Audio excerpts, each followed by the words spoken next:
100 మంది దర్శకులు కావాలని ప్రయత్నం చేస్తారు. ఫిలిం నగర్లో ఇద్దరికో ముగ్గురికో అవకాశం వస్తుంది.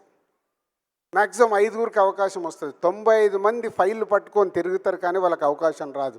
ఎందుకంటే వాళ్ళ స్క్రిప్ట్ కావచ్చు, వాళ్ళ అప్రోచ్ కావచ్చు, వాళ్ళు చెప్పాలనుకున్నది రీచ్ అవ్వకపోవచ్చు. 3 to 5% అవకాశం వస్తే అందులో 4 ఫ్లాపులు తీస్తారు. ఒకరు హిట్ సినిమా తీయగలుగుతారు ఆ 4లో 5గురిలో.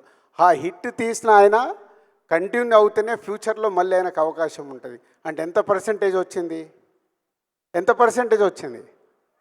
1%. ఇది మీరు దృష్టిలో పెట్టుకోండి. అంటే ఇందాక ఒక అబ్బాయి తిరుపతి నుంచి వచ్చాను, అమ్మ నేను సాధించేసి వస్తాను అని ఇందాక మైక్లో మాట్లాడితే చూశాను. అంత పట్టుదల ఉండాలి. కానీ రేపు నువ్వు సక్సెస్ అవ్వకపోతే నీ వల్ల నీ ఫ్యామిలీ ఎఫెక్ట్ అవ్వకూడదు. అదే సినిమా. నేను సినిమా ఫీల్డ్లోకి వచ్చినప్పుడు నేను ఆటోమొబైల్ వ్యాపారంలో ఉన్నాను, శిరీష్ పైపుల వ్యాపారంలో ఉన్నాడు. మా లక్ష్మణ్ గారు మా పార్ట్నర్ అంతకుముందే ఆయన ఆటోమొబైల్లో ఉన్నారు. మేము సినిమా ఫీల్డ్లో సక్సెస్ అయ్యే వరకు మా బిజినెస్లు మేము వదులుకోలేదు. ఎందుకంటే ఇక్కడ ఫెయిల్ అవుతే మళ్ళీ వెనకకి వెళ్ళిపోదాం. నిజంగా ఫెయిల్ అయ్యాం. 2 years స్ట్రగుల్ పడ్డాం.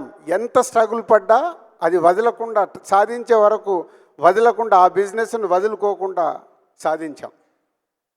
అంతేకాదు మా జీవితంలో ఇంకొకటి చెప్తాను. ఇది అంటే మీకు సక్సెస్ పర్సంటేజ్ ఓన్లీ 100 మంది ప్రయత్నం చేస్తే ఒక్కరికే ఉంటుంది. దర్శకుడు కావచ్చు, యాక్టర్ కావచ్చు. యాక్టర్ కూడా చాలామంది అనుకుంటారు, మనకు చెప్తూ ఉంటారు, చాలా బాగున్నావు, నువ్వు యాక్టర్ అయిపోవచ్చు. 4 ఫ్రెండ్స్ మధ్యలో ఉన్నప్పుడు అరే నువ్వు కామెడీ బాగా చేస్తున్నావురా, నువ్వు ఈజీగా సినిమా ఇండస్ట్రీలోకి వెళ్ళిపోవచ్చు అని ఇలా ఎంకరేజ్ చేస్తారు స్నేహితులు కాబట్టి. కానీ మనలో అది రియాలిటీగా మనం వెళ్ళి దాన్ని సాధించగలుగుతామా లేదా అనేది మీకు తెలియాలి. తెలిసే వరకు అప్పటి వరకు మీరు చేస్తున్న వృత్తిని మట్టుకు వదులుకోకండి. దీనికోసం మీ వృత్తిని వదులుకుంటే అది మీ కుటుంబాలకు ఎఫెక్ట్ అవుతుంది. సినిమా అనేది అట్రాక్షన్.